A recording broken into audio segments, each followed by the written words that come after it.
اعوذ باللہ من الشیطان الرجیم بسم اللہ الرحمن الرحیم ومن الناس من یقول آمنا باللہ وبالیوم الآخر وما هم بمؤمنین یخادعون اللہ والذین آمنوا وما یخدعون الا انفسهم وما یشعرون فی قلوبهم مرض فزادهم اللہ مرضا وَلَهُمْ عَذَابٌ أَلِيمٌ بِمَا كَانُوا يَكْذِبُونَ صدق اللہ العظیم۔ معزز سامعین، یہاں سے انسانوں کی ایک تیسری قسم منافقین کا تذکرہ شروع ہو رہا ہے۔ سورہ بقرہ کے پہلے رکوع میں پہلی آیات کے اندر ان لوگوں کا تذکرہ تھا جنہوں نے اللہ کے قانون کو تسلیم کیا، ایمان لائے، تقوی اختیار کیا۔ ایسے لوگ مومن، مسلمان، متقی، پرہیزگار قرار پائے۔ اس کے بعد دو آیات کے اندر ان لوگوں کا تذکرہ تھا جنہوں نے کھلم کھلا انکار کر دیا اور کہا ہم نے نہیں مانا۔ اب یہاں سے تیسرا گروہ منافقین کا ہے، ہوتے تو یہ بھی کافر ہی ہیں لیکن اپنے کفر کو چھپاتے ہیں۔ اظہار الخیر و اسرار الشر، یعنی خیر کو ظاہر کرتے ہیں اور شر ان کے اندر چھپا ہوا ہوتا ہے۔ یہ کبھی بھی مسلمان نہیں ہوئے اور ان کا کفر کھلم کھلا کافروں سے بڑھ کر ہے زیادہ ہے، کیونکہ ایک تو یہ کفر کرتے ہیں اور ساتھ دھوکہ بھی دیتے ہیں، جھوٹ بھی بولتے ہیں، منافقت کرتے ہیں۔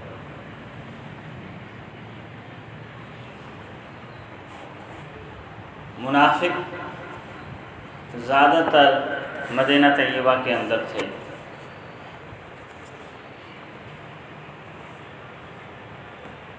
مکہ مکرمہ میں تو کافر کھلم کھلا کفر کرتے تھے، بلکہ ایمان والے وہاں اپنا ایمان چھپاتے تھے کیونکہ وہ ظلم و ستم کرتے تھے۔ اور نبی علیہ السلام جب ہجرت فرما کر مدینہ طیبہ تشریف لے آئے تو یہاں انصار کے دو بڑے قبائل اوس اور خزرج تھے، اور مدینہ طیبہ میں یہودیوں کے بھی 3 بڑے قبائل آباد تھے، بنو قینقاع، بنو قریظہ اور بنو نذیر۔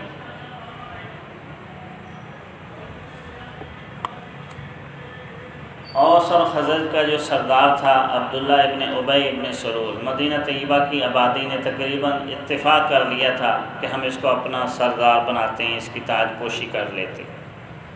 لیکن ادھر اسلام آ گیا، نبی علیہ السلام آ گئے تو سب کی توجہ اور دھیان حضور علیہ السلام کی طرف ہو گئی اور اس کو اپنی سرداری جاتی ہوئی نظر آئی۔ اس نے کھلم کھلا کفر تو نہ کیا، منافق بن گیا اور اپنی قبیلے والوں کو بھی یہی تعلیم دینے لگ گیا۔ تو اس کے ساتھ بہت سارے لوگوں نے کفر کو چھپا کر بظاہر اسلام کا کلمہ پڑھنا شروع کر دیا، اور اس کے ساتھ کچھ یہودی افراد بھی مل گئے۔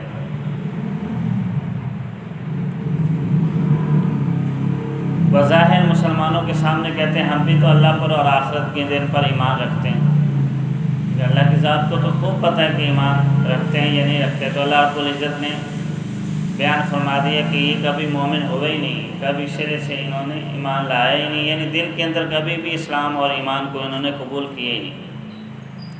فرمایا وَمِنَ النَّاسِ، لوگوں میں سے کچھ ایسے بھی ہیں مَن یقول، جو یہ کہتے ہیں آمنا باللہ وبالیوم الآخر، ہم ایمان لے آئے ہیں اللہ پر اور آخرت کے دن۔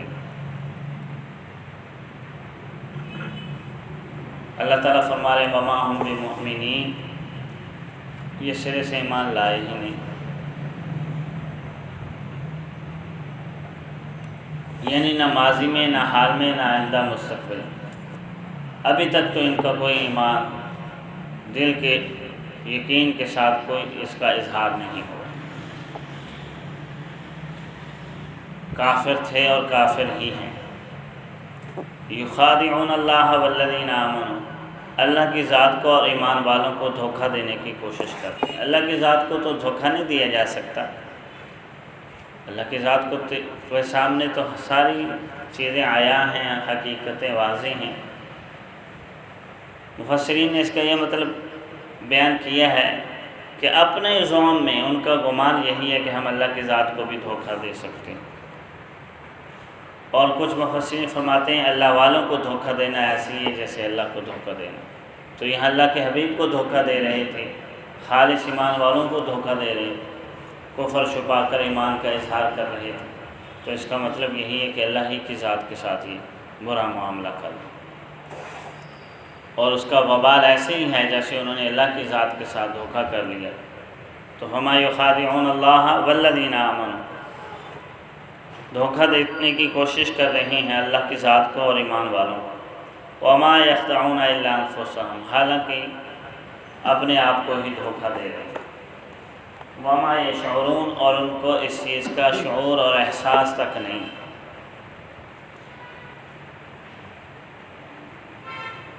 شعور کا تعلق احساسات کے ساتھ ہوتا ہے جو ظاہری طور پر نظر آنے والی چیزیں ہوتی ہیں، علم کا تعلق عقل کے ساتھ ہوتا ہے۔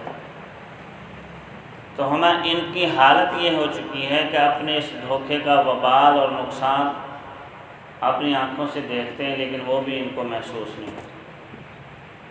ذلت اور رسوائی، منافق کو کبھی عزت نہیں مل سکتی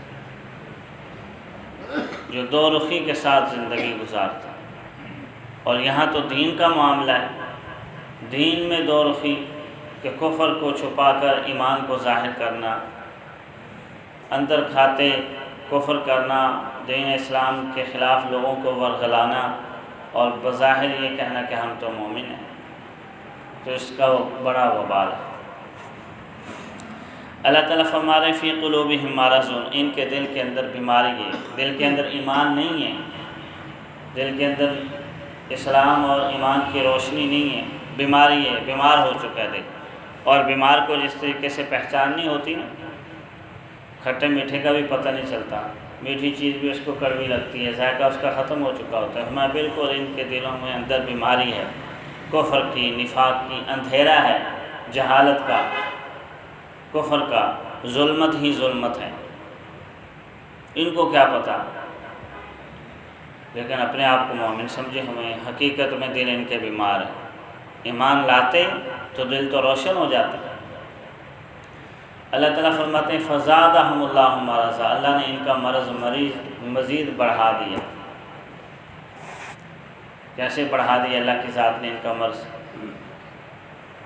دو طریقے سے اللہ رب العزت منافقوں کا مرض جو ان کے دل کے اندر کفر ہے، حسد ہے، بغض ہے، اسلام کے خلاف نفرت تھی، دو طریقے سے اللہ تعالیٰ ان کا بغض بڑھاتے ہیں، کیونکہ یہ دل میں تو چاہتے یہ تھے کہ اسلام ناکام ہو جائے، نبی علیہ الصلوۃ والسلام ناکام ہو جائے، اللہ تعالیٰ ان کو کامیابیاں دینے لگے۔ خصوصاً واقعہ بدر کے بعد جب اللہ رب العزت کی واضح مدد دیکھ لی کہ ایمان والوں کے ساتھ تھی، اور کفر اپنے لاؤ لشکر میں شکست کھا گیا، تو پھر یہ جرأت نہیں کر سکتے تھے سامنے آنے کی، تو اس وجہ سے پھر نفاق کا لبادہ اوڑھ لیا انہوں نے۔ تو اللہ تعالیٰ فرماتے ہیں ان کے دلوں کے اندر جو مرض ہیں اللہ اس مرض کو بڑھا دیتے ہیں، ایمان کو ترقی دے کر، مسلمانوں کو ترقی دے کر۔ اب جیسے مسلمانوں کو ترقیاں ملتی، کامیابیاں ملتی، یہ اور حسد کرنے لگ جاتے، اور جلنے لگ جاتے، اور بیمار پڑ جاتے۔ اسی طریقے سے اللہ رب العزت کی طرف سے وحی کا نزول ہوتا، پہلے 10 آیات کے اوپر ایمان لانا تھا، اب 10 اور اتر گئی، تو ایمان کا تقاضے بڑھ گئے، تو ان کا کفر بڑھ گیا، پہلے کو بھی نہیں مانا اور احکامات آگے اس کا بھی انکار ہو گیا۔ تو جیسے جیسے دین اسلام کے احکامات اور اعمال کا نزول ہوتا رہتا، تو چونکہ عملی طور پر تو نہ یہ کرتے تھے اور نہ دلی طور پر تسلیم کرتے تھے، تو ان کا کفر بڑھ جاتا تھا انکار کرنے کے وجہ۔ تو یہ اللہ رب العزت جان بوجھ کر نہیں ان کا مرض بڑھاتے تھے، اللہ رب العزت کی طرف سے تو ان کو دعوت تھی کہ آؤ ایمان قبول کرو، اسلام کے آگے سر تسلیم خم کر کے دنیا اور آخرت کی کامیابیاں سمیٹ لو، لیکن چونکہ ان کا ارادہ ہی نہیں تھا ایمان قبول کرنے کا، حسد تھا، کڑن تھی، ان کو جلتے تھے، تو جو دل کا مرض تھا وہ اسلام کی ترقی اور صحابہ کرام کی کامیابیوں، نبی علیہ الصلوۃ والسلام کی فتوحات سے مزید بڑھنے لگ جاتا۔ ہمیں ولہم عذاب علیم، اور ان کے لیے دردناک عذاب ہے۔ خالص جو کافر تھے نا ان کے لیے کہا گیا تھا وَلَهُمْ عَذَابٌ عَظِيمٌ کہ بڑا عذاب ہے ان کے لیے، اور ان کے لیے کہا جا رہا ہے عذاب علیم، دکھ والا درد والا عذاب ہے۔ ویسے دنیا میں بھی منافق کو ایک تکلیف اور دکھ رہتے ہی ہے، حسد والا، جلن والا، جلتا رہتے ہے کہ یہی دکھ کافی ہے، اور آخرت میں تو پھر مزید اللہ رب العزت اس کو جلائیں گے، سخت عذاب ہوگا۔